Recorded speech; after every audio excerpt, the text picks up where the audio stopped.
সুপ্রিয় ছাত্ররা, আশা করি তোমরা ভালো আছো। তোমাদের দ্বাদশ শ্রেণীর আজকের পরিবেশ রসায়নের ক্লাস এবং এই অধ্যায়টি তোমাদের প্রথম একাদশ শ্রেণীতে পড়ানো হয়েছিল। অনলাইন ক্লাস শুরু করার পর থেকে অধ্যায়টি আর পড়ানো হয়নি। আমরা আজকে এই অধ্যায়টি থেকে শুরু করব। আজকে আমরা মূলত পড়ব বয়েলের সূত্র, এর লেখচিত্র, বয়েলের অনুসিদ্ধান্ত, এরপর যদি সময় থাকে আমরা বয়েল সূত্রের একটি ম্যাথ করব। তাহলে এই অধ্যায়টা হচ্ছে দুটি ভাগে বিভক্ত। একটি হচ্ছে তোমার পরিবেশ সম্পর্কিত বিষয়, আর একটি হচ্ছে গ্যাসের সূত্রসমূহের একটি বিষয়। প্রথমে গ্যাসের সূত্রগুলো নিয়ে আলোচনা করা হবে, এরপরে পরিবেশ রসায়ন অংশটা নিয়ে আলোচনা করা হবে। তো গ্যাসের সূত্রগুলোর মধ্যে প্রথমে যদি আমরা গ্যাস নিয়ে একটু আলোচনা করি, তাহলে দেখো আমরা গ্যাস কি এটা আগে বুঝি। তাহলে আমাদের আলোচনার বিষয় হচ্ছে প্রথমে গ্যাস। মনে করো এটা একটি পাত্র, এই পাত্রে আমরা কিছু গ্যাসের অণু রেখে দেই, গ্যাসের অণুগুলো রেখে দেই। এখন এই গ্যাসের অণুগুলো পাত্রের মধ্যে কিভাবে থাকবে?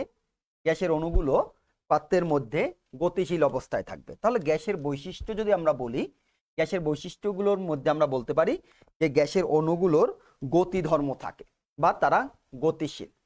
এবার যদি তুমি এই পাত্রটাকে আয়তন বড় করো, তাহলে অণুগুলো ছড়িয়ে পড়বে। তার মানে গ্যাসের অণুগুলোর নিজস্ব কোনো আকার বা আয়তন নেই, কিন্তু তুমি যে পাত্রের রাখবা সেই পাত্রের আকার ও আয়তন সে সবসময় ধারণ করবে। কাজে গ্যাসের নিজস্ব কোনো আকার বা আয়তন নেই।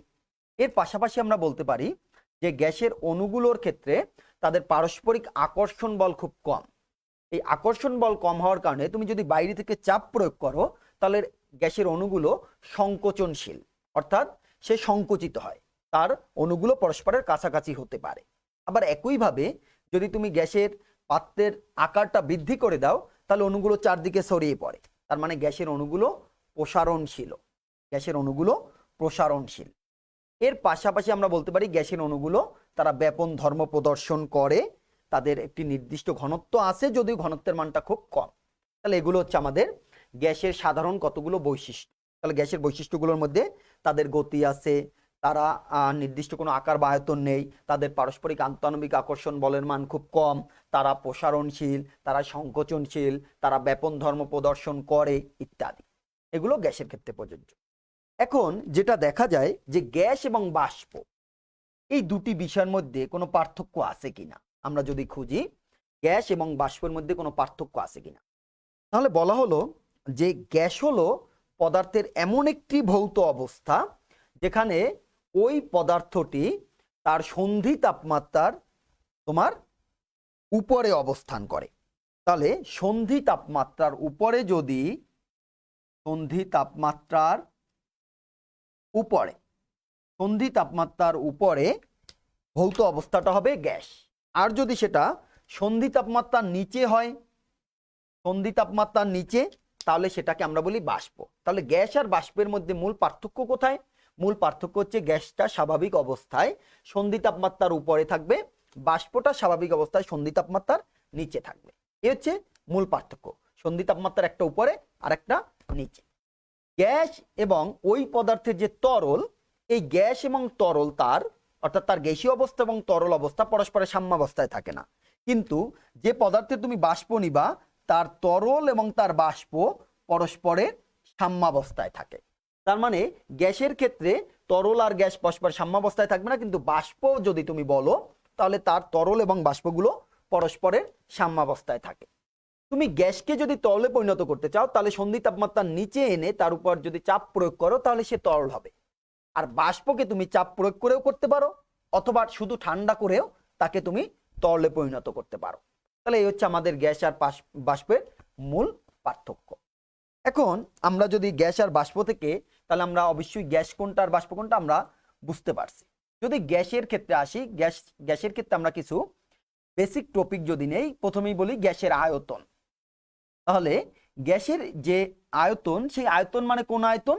গ্যাসের আয়তন আমরা বলছি যে গ্যাসের আয়তন মানে হচ্ছে তার পাত্রের আয়তন, অর্থাৎ পাত্রের মধ্যে গ্যাসের অণুগুলো যে সম্পূর্ণ জায়গা জুড়ে অবস্থান করে। পাত্রের আয়তন তুমি বড় নাও, তাহলে গ্যাসের আয়তনও বড় হবে। পাত্রের আয়তন তুমি ছোট নাও, গ্যাসের আয়তনও ছোট হবে। পাত্রের যে টোটাল আয়তন, সেই পুরো জায়গাটা জুড়ে গ্যাস অবস্থান করে। তাহলে আমি পাত্র যদি ছোট নেই বড় নেই তাহলে গ্যাসের আয়তনও ছোট বড় হবে। তাহলে গ্যাসের এই আয়তনকে আমরা কি দ্বারা প্রকাশ করব? গ্যাসের এই আয়তনকে আমরা ভি দ্বারা প্রকাশ করে থাকি। এই ভি এর এককটা কি? ভি এর একক বিভিন্ন রকম হতে পারে, যেমন ভি এর একক হতে পারে মিটার কিউব। 1 মিটার কিউব সমান কত? 10⁻³ ডেসিমিটার কিউব সমান হচ্ছে 10⁻³ লিটার। তাহলে তোমাকে একটু মনে রাখতে হবে যে ডেসিমিটার কিউব আর লিটার একই, ডেসিমিটার কিউব এবং লিটার একই। এরপরে যদি আমরা লিটার থেকে আসি, 1 লিটার সমান কি? 1000 মিলিলিটার, মানে কি? 10⁻³ মিলিলিটার। 10⁻³ মিলিলিটারকে আমরা এভাবেও বলতে পারি 10⁻³ সেন্টিমিটার কিউব। তাহলে এক্ষেত্রে তোমাকে কি মনে রাখতে হবে? এক্ষেত্রে তোমাকে মনে রাখতে হবে মিলিলিটার আর সেন্টিমিটার কিউব একই। তাহলে গ্যাসের আয়তনের ক্ষেত্রে আমরা বললাম কি? গ্যাসের আয়তনের ক্ষেত্রে বললাম যে গ্যাসের অণুগুলো যে পাত্রে থাকবে সেই পাত্রের পুরো আয়তনই হবে গ্যাসের আয়তন। তার একক মিটার কিউব হতে পারে, ডেসিমিটার কিউব হতে পারে, লিটার হতে পারে, মিলিলিটার হতে পারে, সেন্টিমিটার কিউব হতে পারে। এবার যদি আমরা গ্যাসের চাপ চিন্তা করি, গ্যাসের চাপ, তাহলে গ্যাসের চাপ হচ্ছে, দেখো গ্যাসকে যখন তুমি একটি পাত্রের মধ্যে রাখবা, গ্যাসের অণুগুলো, ওই অণুগুলো ইতস্তত পাত্রের দেয়ালে চাপ প্রয়োগ করে। তাহলে ওই অণুগুলো পাত্রের দেয়ালে যে চাপ প্রয়োগ করে সেই চাপই হচ্ছে গ্যাসের মোট চাপ। তাহলে গ্যাসের ওই পাত্রের মধ্যে যত মোট অণু থাকবে, এই মোট অণুগুলো পাত্রের দেয়ালে যে চাপ প্রয়োগ করবে সেই চাপই হচ্ছে গ্যাসের মোট চাপ। তাহলে অণুগুলো পাত্রের দেয়ালে যে চাপ প্রয়োগ করে সেই চাপকেই আমরা গ্যাসের চাপ বলে থাকি। এই চাপের একক আমরা কি নেই? চাপের একক বিভিন্ন রকম হতে পারে, যেমন এটিএম। এটিএম 1 এটিএম সমান 0.76 মিটার মার্কারি। এত মিটার মার্কারি সমান 76 সেন্টিমিটার মার্কারি সমান আমরা বলতে পারি 760 মিলিমিটার মার্কারি সমান আমরা বলতে পারি 101.325 কিলো প্যাসকেল। এত কিলো প্যাসকেল সমান আমরা বলতে পারি 325 × 10⁻³ প্যাসকেল সমান আমরা বলতে পারি 101.325 × 10⁻³ প্যাসকেল, মানে হচ্ছে নিউটন পার মিটার স্কোয়ার। সমান আমরা এই নিউটন পার মিটার স্কোয়ারটাকে আমরা বলতে পারি 760 টর। এত টর সমান আমরা বলতে পারি 1 বার। তাহলে দেখো গ্যাসের চাপের ক্ষেত্রে তুমি সবগুলো একককে ইউজ করতে পারো, ATM, metre mercury, centimetre mercury, millimetre mercury, kilo pascal, pascal, newton metre square, torr, bar. তাহলে আমাদের রিলেশনটা এটা মনে রাখতে হবে, 1 এটিএম সমান এত এত এত এত ইত্যাদি। তাহলে এই হলো আমাদের গ্যাসের ক্ষেত্রে চাপ। এবার আরেকটি হচ্ছে গ্যাসের তাপমাত্রা। তাপমাত্রার ক্ষেত্রে আমরা কোন একককে ব্যবহার করব? তাপমাত্রার ক্ষেত্রে আমরা সাধারণত দুটি একককে ব্যবহার করে থাকি। একটি একক হচ্ছে সেলসিয়াস, আরেকটি হচ্ছে কেলভিন। সেলসিয়াস এবং কেলভিন, এবং এই সেলসিয়াস এবং কেলভিনের মধ্যে যে সম্পর্ক সেটা তোমরা নিশ্চয়ই জানো, এবং আমরা চার্লসের সূত্রের মধ্যেও এটা পড়ব। তাপমাত্রার ক্ষেত্রে আমরা তাহলে কি বলতে পারি? তাপমাত্রা হচ্ছে সেলসিয়াস এবং কেলভিন দুটো স্কেল আমরা ব্যবহার করব। 0 ডিগ্রি সেলসিয়াস সমান 273.15 কেলভিন। এটাকে আমরা হিসাবের সুবিধার জন্য 273 কেলভিন ধরে থাকি। তাহলে আমার টি ডিগ্রি সেলসিয়াস সমান কত হবে? টি ডিগ্রি সেলসিয়াস সমান হবে 273 যোগ টি, এত কেলভিন। তার মানে যত ডিগ্রি সেলসিয়াসকে তুমি কেলভিনে নিতে চাও তার সাথে 273 যোগ করে তুমি সহজেই ওই স্কেলটাকে কেলভিন স্কেলে রূপান্তরিত করতে পারবে। তাহলে এই গেল আমাদের গ্যাসের ক্ষেত্রে আয়তন, চাপ, তাপমাত্রা। এখন এগুলোর উপর ভিত্তি করে আমরা কয়টি অবস্থায় গ্যাসের আয়তন নির্ণয় করে থাকি? আমরা সাধারণত যে কোনো অবস্থায় আয়তন নির্ণয় করলেও দুটি অবস্থাকে আমরা ধরতে পারি, একটি হচ্ছে এসটিপি আর একটি হচ্ছে এসএটিপি। এসটিপি হচ্ছে স্ট্যান্ডার্ড টেম্পারেচার অ্যান্ড প্রেসার, প্রমাণ তাপমাত্রা ও চাপ, আর এসএটিপি হচ্ছে standard ambient temperature and pressure. তাহলে আমরা যদি এসটিপির কথা বলি, দেখো স্ট্যান্ডার্ড টেম্পারেচার অ্যান্ড প্রেসার, প্রমাণ তাপমাত্রা ও চাপ, সে তাপমাত্রাটা কত? 0 ডিগ্রি সেলসিয়াস, চাপটা কত? 1 এটিএম, অথবা কত? 101.325 কিলো প্যাসকেল, 101.325 কিলো প্যাসকেল। তাহলে এসটিপিতে সকল গ্যাসের আয়তন কত? সমান, সেটা কত? 22.414 লিটার, 22.414 লিটার। তাহলে এসটিপি আমরা বলবো স্ট্যান্ডার্ড টেম্পারেচার অ্যান্ড প্রেসার, সেটা কত? 0 ডিগ্রি সেলসিয়াস, চাপ কত? 1 এটিএম বা 101.325 কিলো প্যাসকেল, এবং আয়তনটা হবে 22.414 লিটার। কেউ কেউ এই এসটিপিটাকে কিন্তু এনটিপিও বলে থাকেন। NTP normal temperature and pressure. গ্যাসের ক্ষেত্রে এসটিপিটাকেই এনটিপি বলা হয়। গ্যাসের ক্ষেত্রে স্ট্যান্ডার্ড টেম্পারেচার অ্যান্ড প্রেশার যেটা, সেটাই হচ্ছে নর্মাল টেম্পারেচার অ্যান্ড প্রেশার, সেটাই হচ্ছে নর্মাল টেম্পারেচার আর প্রেশার। আরেকটা হচ্ছে আমাদের এসএটিপি, standard ambient temperature and pressure. Standard ambient, ambient মানে হচ্ছে পারিপার্শ্বিক, পারিপার্শ্বিক মানে পরিবেশের সাথে রিলেটেড। আমাদের যে কক্ষ তাপমাত্রা, সেই তাপমাত্রাটাকে আমরা ধরি এখানে, তার ক্ষেত্রে তাপমাত্রা সেটা কত, 25 ডিগ্রি সেলসিয়াস রুম টেম্পারেচার।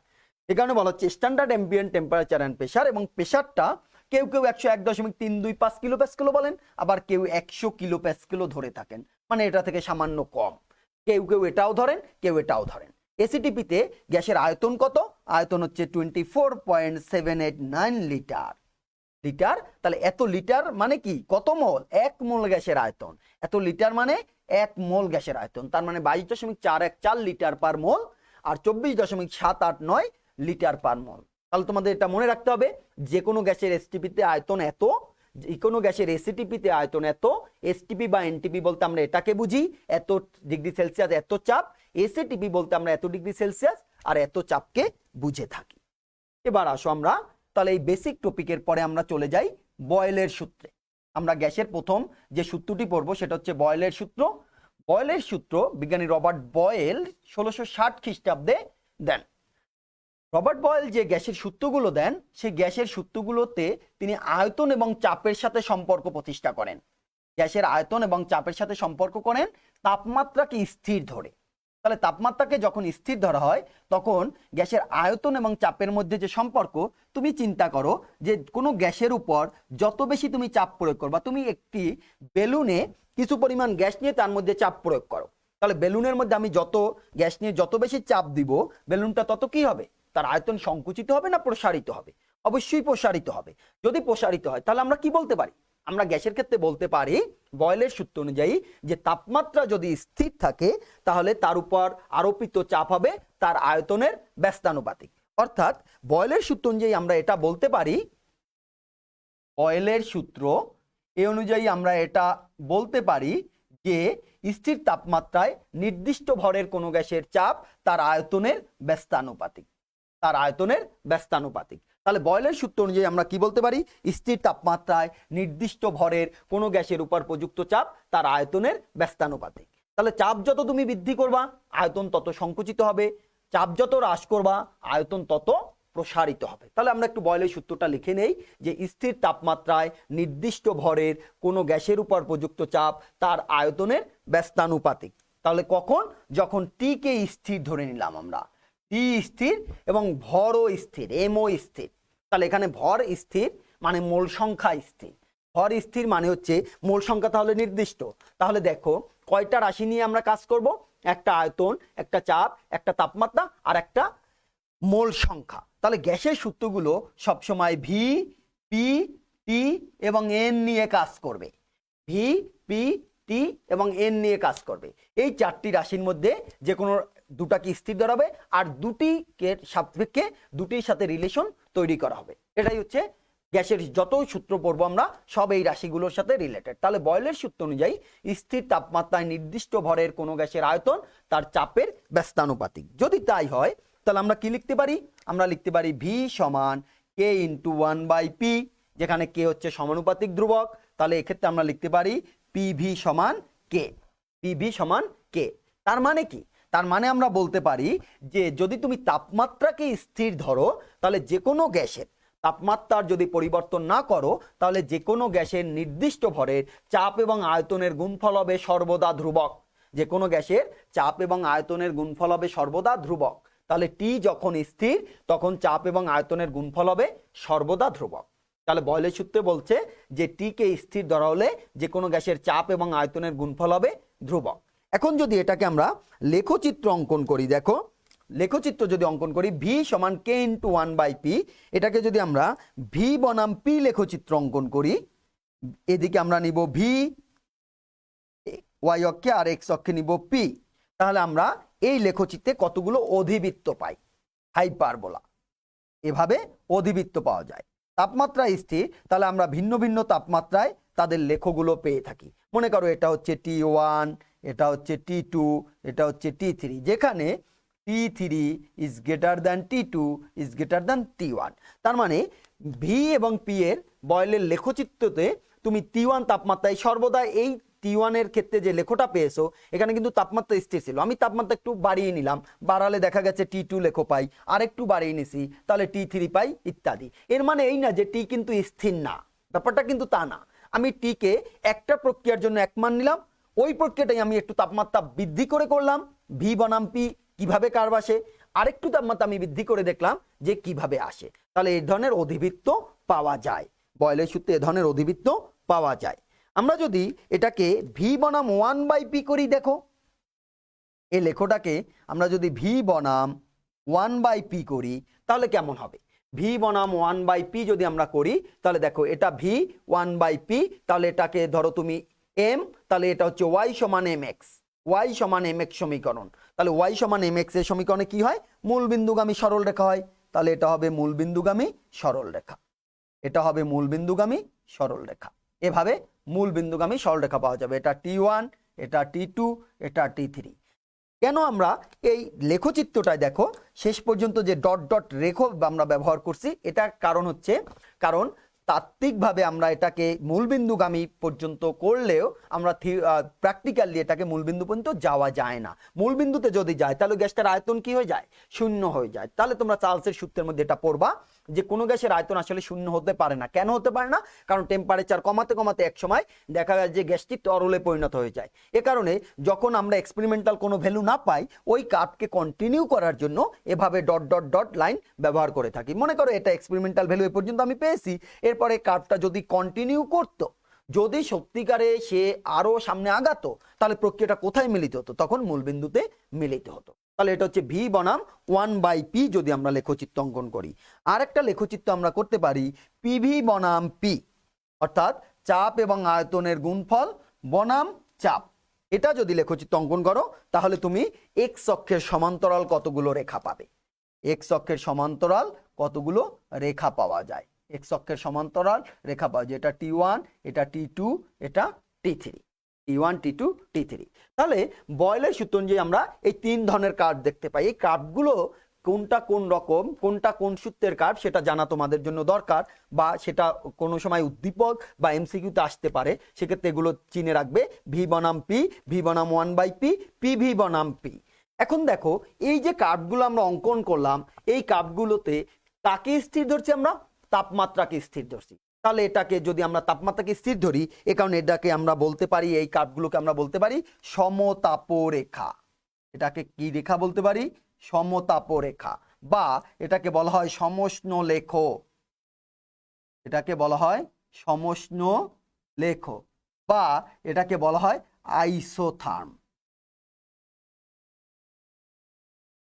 এটাকে বলা হয় আইসোথার্ম।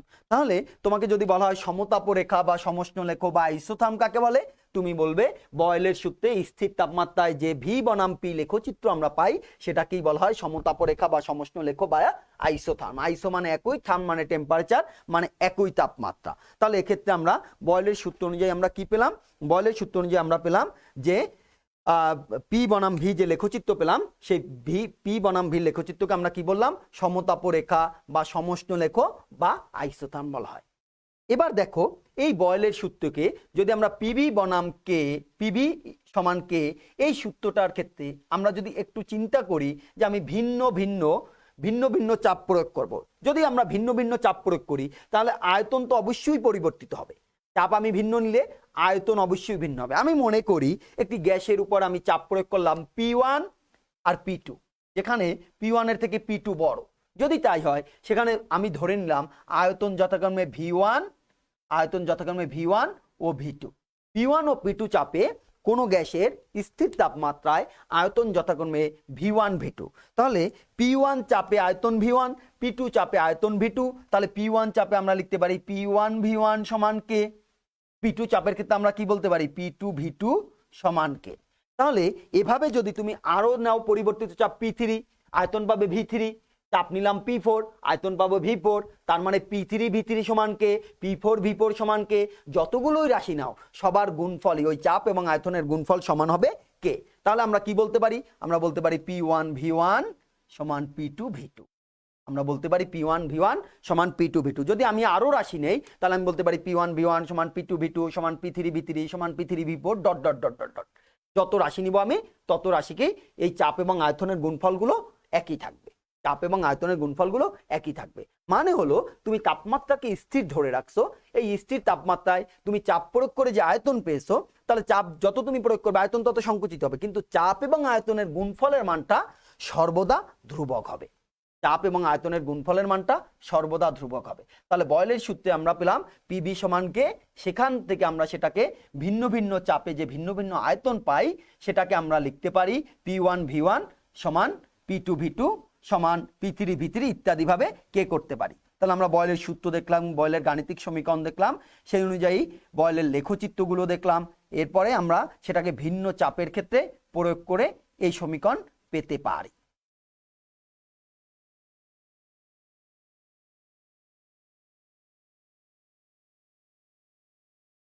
এবার দেখো আমরা যে বয়লের সূত্র পড়লাম, এই বয়লের সূত্র অনুযায়ী আমরা যদি চিন্তা করি তাহলে আমরা কি লিখতে পারি? বয়লের সূত্র অনুযায়ী আমরা লিখতে পারি পিভি সমান কে। বয়লের সূত্র অনুযায়ী আমরা লিখতে পারি পিভি সমান কে। তাহলে পিভি সমান যদি কে হয়, পিভি সমান কে, এবার দেখো আমরা কি জানি? আমরা জানি ঘনত্ব, ভর এবং আয়তনের মধ্যে একটি সম্পর্ক আছে। ঘনত্ব সমান হলো ভর বাই আয়তন। ঘনত্ব সমান হলো ভর বাই আয়তন। তাহলে ঘনত্ব সমান যদি ভর বাই আয়তন হয় তাহলে আমরা লিখি একটু ঘনত্ব সমান ভর ভাগ আয়তন। ভর ভাগ আয়তন। তাহলে ঘনত্বকে যদি আমরা ডি দ্বারা প্রকাশ করি, ভরকে প্রকাশ করব এম দ্বারা, আয়তনকে ভি দ্বারা। তাহলে ডি সমান এম বাই ভি। তাহলে ভি সমান কত হবে? ভি সমান এম বাই ডি। তাহলে ভি এর এই মান যদি আমরা এখানে বসাই তাহলে আমরা কি লিখতে পারি? আমরা লিখতে পারি P into M by D সমান K. P into M by D সমান কে। তাহলে আমরা লিখতে পারি পি বাই ডি সমান K by M. K by M. তাহলে এমটাকে এখানে, এমটা হচ্ছে গ্যাসের ভর। গ্যাসের ভর কি তুমি নির্দিষ্ট নিয়েছো না অনির্দিষ্ট? তুমি কিন্তু বলছো নির্দিষ্ট তাপমাত্রায় নির্দিষ্ট ভরের কোনো গ্যাসের ক্ষেত্রে। তাহলে নির্দিষ্ট তাপমাত্রায় যখন নির্দিষ্ট ভর বলছো তার মানে এমটা হচ্ছে নির্দিষ্ট।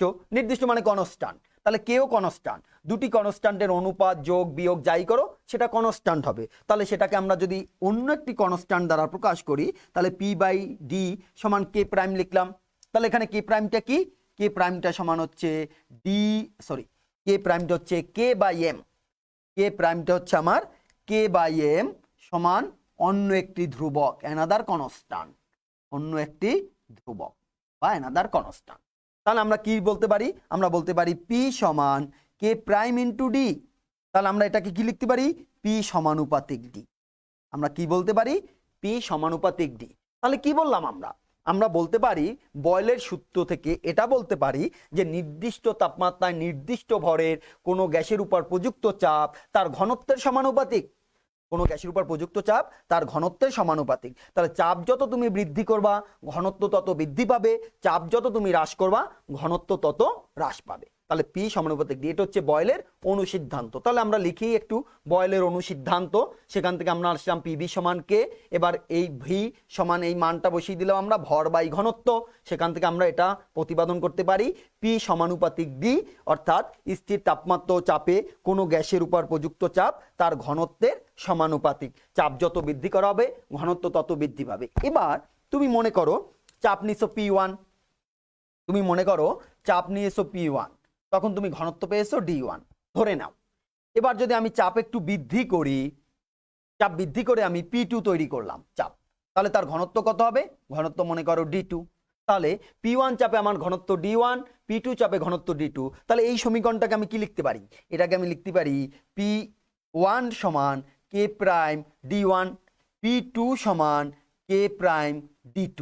তাহলে এটাকে যদি আমরা ভাগ করি একটাকে আরেকটি দিয়ে, মনে করো এটাকে যদি আমি নাম্বার দেই, এটা 1 নং সমীকরণ, এটা 2 নং সমীকরণ। এবার 1 কে যদি আমরা 2 দ্বারা ভাগ দেই তাহলে আমরা বলতে পারি P1 বাই P2 সমান হবে D1 by D2। P1 by P2 সমান হবে D1 বাই D2। তাহলে এই সমীকরণটাও আমাকে মনে রাখতে হবে। এই সমীকরণগুলো দিয়ে ছোট ছোট ম্যাথ আমাদের আসতে পারে, সেটা এমসিকিউতে খুব একটা বেশি আসে। তাহলে তুমি যত সমীকরণ গ্যাসের সূত্রে পাবে সব সমীকরণগুলোকে তুমি কিন্তু মনে রাখতে পারবে না। তাহলে তোমাকে মূল সমীকরণগুলো মনে রাখতে হবে। মূল সমীকরণগুলো কি?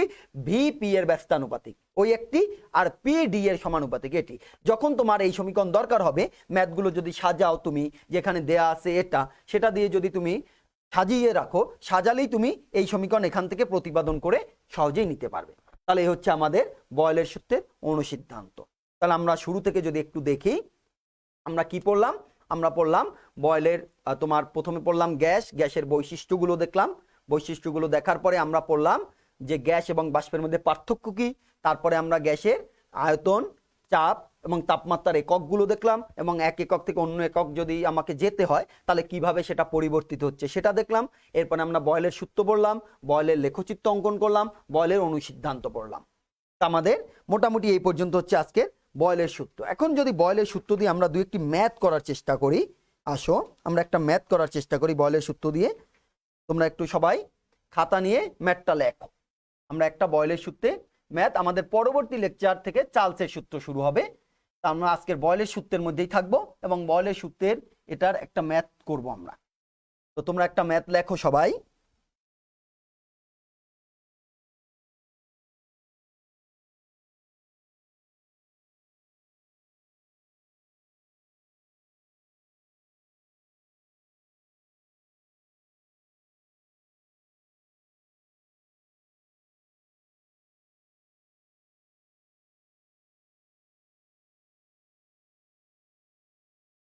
একটা ম্যাথ লেখো। স্থির বায়ুমণ্ডলীয় তাপমাত্রার অঞ্চলে, স্থির বায়ুমণ্ডলীয় তাপমাত্রার অঞ্চলে 1.8 atm চাপে, স্থির বায়ুমণ্ডলীয় তাপমাত্রার অঞ্চলে 1.8 atm চাপে একটি বেলুনে 2 মিটার কিউব হাইড্রোজেন গ্যাস ভর্তি আছে। একটি বেলুনে 2 মিটার কিউব হাইড্রোজেন গ্যাস ভর্তি করে উড়িয়ে দেওয়া হলো। তাহলে আমরা বলছি কি, স্থির বায়ুমণ্ডলীয় তাপমাত্রার অঞ্চলে 1.8 atm চাপে 2 মিটার কিউব হাইড্রোজেন গ্যাস ভর্তি করে একটি বেলুন উড়িয়ে দেওয়া হলো। গ্যাসের এই আয়তন বেলুনটির সর্বোচ্চ প্রসারণ ক্ষমতার 10/9 অংশ। তাহলে যে আয়তনটা তুমি নিছো সেটা কত? 10/9 ভাগ। কার? বেলুনটি। বেলুনটির গ্যাসের আয়তন সর্বোচ্চ প্রসারণ, বেলুনটি সর্বোচ্চ প্রসারিত হতে পারবে, তার 10/9 ভাগ হচ্ছে 2 মিটার কিউব আয়তন। যদি হয় তাহলে বেলুনটি কত উপরে উঠে ফেটে যাবে? বেলুনটি কত উপরে উঠে ফেটে যাবে? দেয়া আছে যে ভূপৃষ্ঠ থেকে প্রতি মিটার উচ্চতায় বায়ুমণ্ডলের চাপ 0.044 মিলিমিটার মার্কারি হ্রাস পায়। ভূপৃষ্ঠ থেকে প্রতি মিটার উচ্চতায়, মানে 1 মিটার উচ্চতায় যত 1 মিটারের জন্য এত চাপ হ্রাস পাবে, প্রতি মিটার উচ্চতায় এত মিলিমিটার মার্কারি চাপ হ্রাস পাবে। ম্যাথটা আমি আবার একটু বলি। স্থির বায়ুমণ্ডলীয় তাপমাত্রার অঞ্চলে 1.8 atm চাপে একটি বেলুনে 2 মিটার কিউব হাইড্রোজেন গ্যাস ভর্তি করে উড়িয়ে দেওয়া হলো। বেলুনটি, গ্যাসের আয়তন বেলুনটির সর্বোচ্চ প্রসারণ ক্ষমতার 10/9 ভাগ। বেলুনটি কত উচ্চতায় উঠে ফেটে যাবে? দেয়া আছে যে প্রতি মিটার উচ্চতায় বায়ুমণ্ডলের চাপ 0.044 মিলিমিটার মার্কারি হ্রাস পায়। এবার দেখো, এটাই তাহলে আমরা যদি করতে চাই, তাহলে প্রাথমিক চাপ আমরা যেটা ধরলাম P1 সমান 1.8 atm। এই 8 atm চাপে তার আয়তন কত? V1 সমান 2 মিটার কিউব। ওই হাইড্রোজেন গ্যাসের এই চাপে আয়তন 2 মিটার কিউব। এই 2 মিটার কিউব আয়তনটা বেলুনটার কত ভাগের কত ভাগ? 10/9 ভাগ। তাহলে বেলুনটা যখন ফেটে যাবে তখন অবশ্যই বেলুনটা সম্পূর্ণ প্রসারিত হবে। সম্পূর্ণ প্রসারিত হওয়া মানে 10/10 হওয়া। তাহলে সেই সম্পূর্ণ আয়তন কত? প্রসারিত অবস্থায় বেলুনটির আয়তন V2 সমান কত? V2 সমান হবে 2 × 10/9। 2 × 10/9 এত সমান 2। তাহলে 1 সমান কত? 1 বা সম্পূর্ণ সমান কত? তাহলে ওইটা ভাগ এটা, ভাগ দিলে এটা কি হয়ে যাবে? ভগ্নাংশ উল্টে যাবে। তাহলে পরিবর্তিত আয়তন বা সম্প্রসারিত আয়তন, তাহলে এটা হচ্ছে প্রাথমিক চাপ, এটা হচ্ছে প্রাথমিক আয়তন, এটা হচ্ছে সম্প্রসারিত আয়তন। সম্প্রসারিত আয়তন হবে 2 × 10/9। এটা যদি ক্যালকুলেশন করো তাহলে পাবে 2.22 মিটার কিউব। এত মিটার কিউব। তাহলে এত মিটার কিউব যখন বেলুনটির মধ্যে গ্যাসটির আয়তন হবে তখনই বেলুনটা ফেটে যাবে। তাহলে ওই ফাটা অবস্থায় তার চাপ P2 সমান হওয়ার, ওই অবস্থায় তার চাপ P2 সমান কত সেটা আমরা বের করব। তাহলে বয়লের সূত্র থেকে আমরা কি জেনে আসছি? বয়লের সূত্র থেকে আমরা জেনে আসছি P1V1 সমান P2V2 একটু আগে। তাহলে P2 সমান কত হবে আমাদের? P2 সমান হবে P1V1 বাই V2। তাহলে P1 এর মান কত? P1 এর মান হচ্ছে 1.8, V1 কত আমার 2 ভাগ V2 হচ্ছে 2.22। তাহলে টোটালটা আসবে কত? টোটাল P2 এর মান আসবে আমাদের 1.62 ATM। 1.62 ATM। তাহলে বেলুনটি যখন ফাটবে তখন তার চাপ হবে 1.62 ATM। বেলুনটি যখন ফেটে যায় তখন তার চাপ হয় 1.62 ATM। এটা হচ্ছে বেলুনটি ফাটার সময় চাপ। তাহলে কতটুকু চাপ হ্রাস পেল? চাপ আগে ছিল 1.8 ATM, এবার সেটা হয়ে গেল 1.62 ATM। তাহলে চাপের হ্রাস ঘটলো,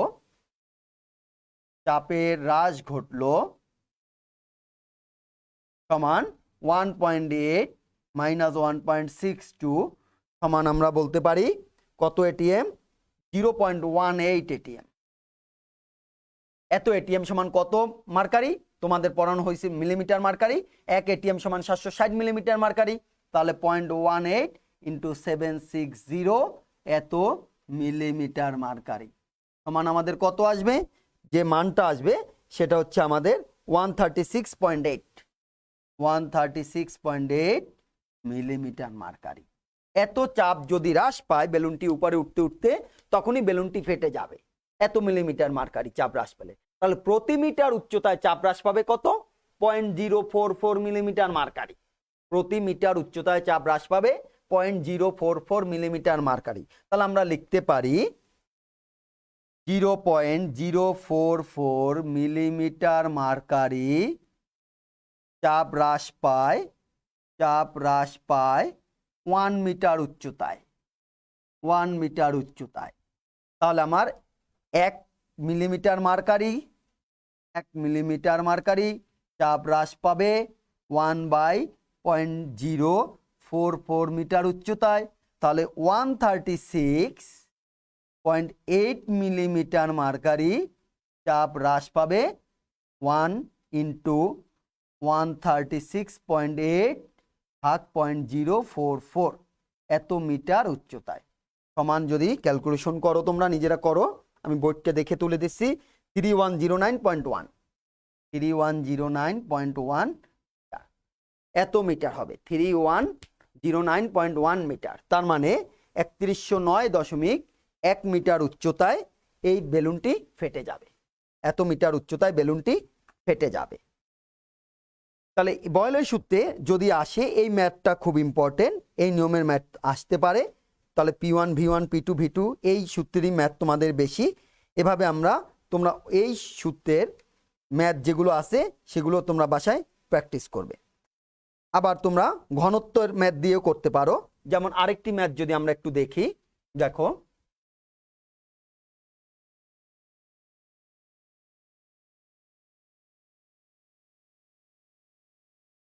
ম্যাথ নাম্বার 2 যদি আমরা আলোচনা করি, তাহলে ম্যাথটা তোমরা লেখো। 25 ডিগ্রি সেলসিয়াস তাপমাত্রায় 1 ATM চাপে 25 ডিগ্রি সেলসিয়াস তাপমাত্রায় 1 ATM চাপে নাইট্রোজেন গ্যাসের ঘনত্ব 1.13 গ্রাম পার লিটার। তাহলে 25 ডিগ্রি সেলসিয়াস তাপমাত্রায়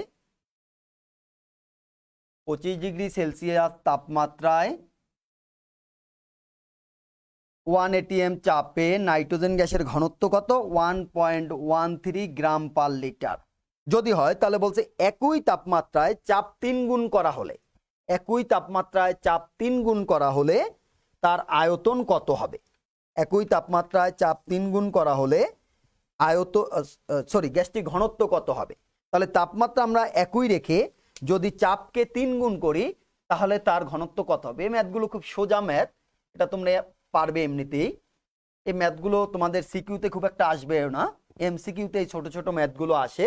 তাহলে আমরা যদি দেখি, প্রাথমিক চাপ আমাদের P1 সমান কত? 1 ATM। পরিবর্তিত চাপ P2 সমান বলছে এটার 3 গুণ বৃদ্ধি করব। তাহলে 1 ইন্টু 3 ATM। এই চাপ, প্রাথমিক চাপে ঘনত্ব D1 সমান কত ছিল? 1.13 গ্রাম পার লিটার।